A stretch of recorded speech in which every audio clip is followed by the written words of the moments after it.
So I'm Matt Bell, I'm Council Senior Ecologist. Minimbah is located east of Nabiac. It's on the western shoreline of the Lower Willamba River.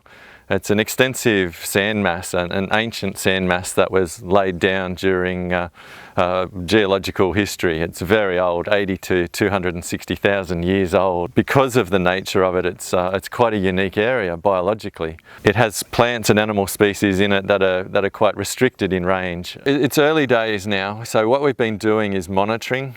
We've established a series of motion activated cameras with different lure types to try and understand where and what has happened with the wildlife of the area. We've undertaken some pest animal control work. We're particularly concerned about the Long-nosed Potoroo, which we know to occur in this area in quite good numbers, and it's a threatened species and has been heavily impacted by population decline in the past through the effects of fox predation and loss of habitat. We've recorded Potoroos in this location that we're standing within. It's been fire affected quite intensively in patches, but the level of regeneration is very good, and we do know that Potoroos have survived the fires in this location. My name's Peter Goonan. I'm an Environmental Officer Projects. Work on a broad range of projects basically in the biodiversity and estuary management field. The Minimbah area has such a diverse range of vegetation types that we get a pretty good mix of species that are listed threatened either in New South Wales or nationally. So as far as our on-ground species, we've got things like the Long-nosed Potoroo, New Holland mouse, and we also have records of the eastern ground parrot. We get things like squirrel gliders, brush-tailed phascogales, plenty of bird life, varied satellas, little lorikeets, glossy black cockatoos. There are records of eastern grass owls in the Minimbah sandplain and also plenty of wallam froglets. So we're working on Long-nosed Potoroo in this area. The Long-nosed Potoroo is listed in New South Wales and federally as a vulnerable species, so it's at a real risk of extinction in the wild.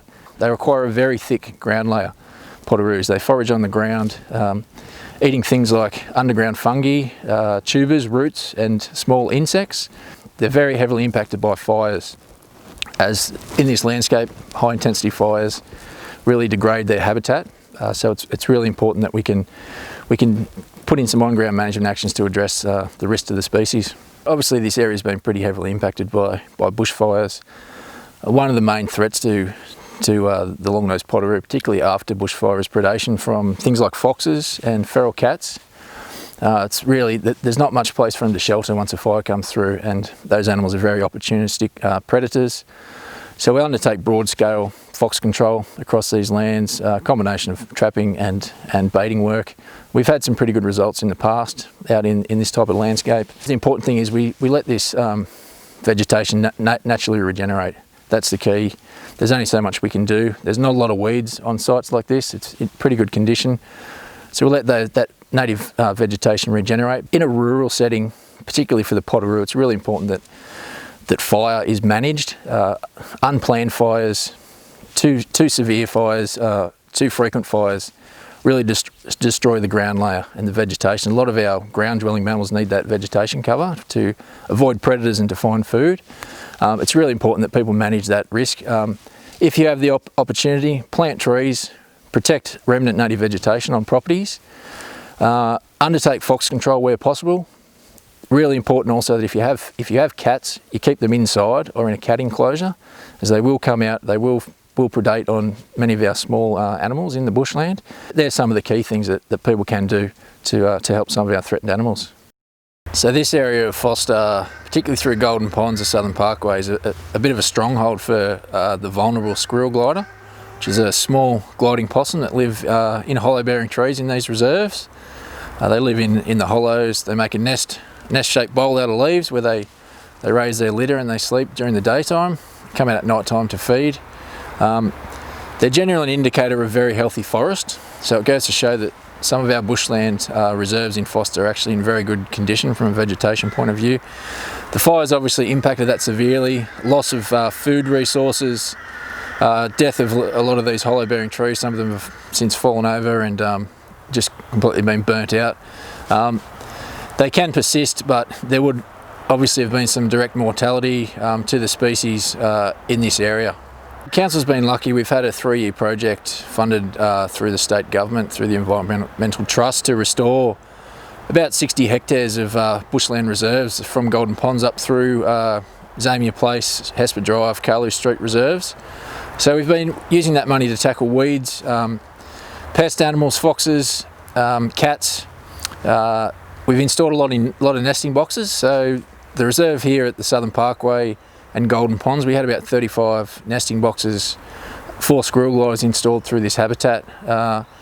With the fires, we lost about 15 of those, were completely burnt out. We've come back through, we're starting to replace some of those boxes. We had a pretty good population of squirrel gliders in this area, and we'll continue to work now to strengthen that and help this land recover. Since the fire, Council's been fortunate enough to get support from Conservation Volunteers Australia and FAWNA to they've been supplying us with nest boxes. Out in this reserve here, we've placed 10 boxes from Conservation Volunteers in this reserve that we're standing in today. It's been really good. We're going to continue to roll out boxes with the help of FAWNA through this reserve here and through many of our reserves through urban foster and also out in some of our rural lands. The squirrel gliders in foster they're a very important population, but they're at risk of losing their habitat. It's prime urban development land. They're impacted by things like people dumping garden waste into reserves. That spreads weeds, it destroys native vegetation in their habitat. Cats in the urban landscape, cats are a serious predator for squirrel gliders. They will climb trees to prey on squirrel gliders. We're not just talking feral, we're talking domestic cats. So really people can help by ensuring that their cats are kept inside or at least in an enclosure, especially at night time, to help protect these squirrel gliders. If people have the opportunity, plant some native trees and shrubs in your yard. Put up a nesting box if you've got the possibility. There's lots of things people can do. Sustainable gardening, practice sustainable gardening, removing weeds and those types of things. My name is Gail Whitwell and I live at Rainbow Flat, and I'm with FAWNA Wildlife Rescue Service, which is for Australian native animals in need of aid, and I'm one of the southern bird coordinators. We are licensed to look after most or any species, native species. Since the fires, there's so much habitat lost, and we really have had to get in and care for a lot of animals, and make sure that there's continuous feeding of animals needing food because their habitats were lost and they just didn't have the food available. Through marvellous members of the public who donated some great assistance to us in financially in donations, we were able to use those significant funds to set up a couple of programs.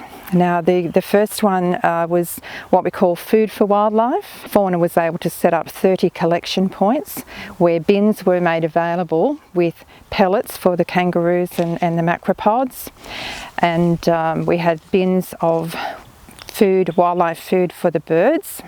So we were asking then members of the public to come and to scoop out some of that food and take and put out on the grounds for the wildlife, particularly those people whose properties had been severely damaged. We wanted them to make use of those supplies, and that's what they did. The next one was the what we call the nest box program, and FAWNA commissioned nest boxes to be made because we've got species out there, again, their habitat's destroyed and they need hollows to be housed in, with the hollows being burnt and destroyed. When we received delivery of those nest boxes, we got to start about contacting people who were interested in putting them onto their properties, the people whose properties were badly affected. And it was really lovely to see that so many people were so positive, yes, we want to put them on our properties. So we were able to get quite a few out at that time. And we're also working with the council to be able to put a lot of the ones that we've had made put up into the council areas as well. So looking forward to getting that done and creating homes again for some of the species that really need those nest boxes because they don't have their hollows. If people want to, help in any way, they're able to contact us and talk to us about what they might like to to do. Some people want to just become rescuers, other people want to do caring. It just depends on what they feel they'd like to do. Hello, my name is Bente and this is my husband Mons. We are both FAWNA members and have been with FAWNA for over 10 years now, and due to the terrible fires that have gone through New South Wales this year, we have felt that we needed to participate with FAWNA to help our wildlife. And so what we have done is we have made nesting boxes that we've just delivered to Council today, and hopefully they'll go out and become homes for some of the endangered animals. The boxes that we have made, we've made 4 different types of boxes. We've made microbat boxes, small parrot boxes, we've made for sugar gliders, and the smaller gliders, the pygmy possums and so on. Well, due to the terrible fires, a lot of nesting boxes have been lost, and of course also the natural habitat that are created in old trees. So therefore it is incredibly important that we get these nesting boxes out to help the animals survive and thrive. My name's Nick Coleman. I'm the Environmental Projects Officer at MidCoast Council, and part of my job here is to sort out the habitat requirements of the animals in our native forests. Donations of nest boxes, such as ones given by FAWNA and Conservation Volunteers Australia, will enable these nest boxes to go out into our forests. And what they do is they provide habitat for our possums, gliders, phascogales, pretty much all manner of Australian native animals that need hollows in their trees to survive. With the recent fires, a lot of these hollows have been destroyed, and also the nest boxes we've put out initially have been in fire affected areas as well. So donations such as this will help put out habitat which will allow animals to come back into the forests and do their role that they would have done initially. So pest species control, pest insect control, and help pollination of plants, which will help the forests rebound much quicker than they otherwise would have. These nest boxes will be installed across a lot of councils' reserves that have been burnt. They'll also be installed on private land and in land care sites as well.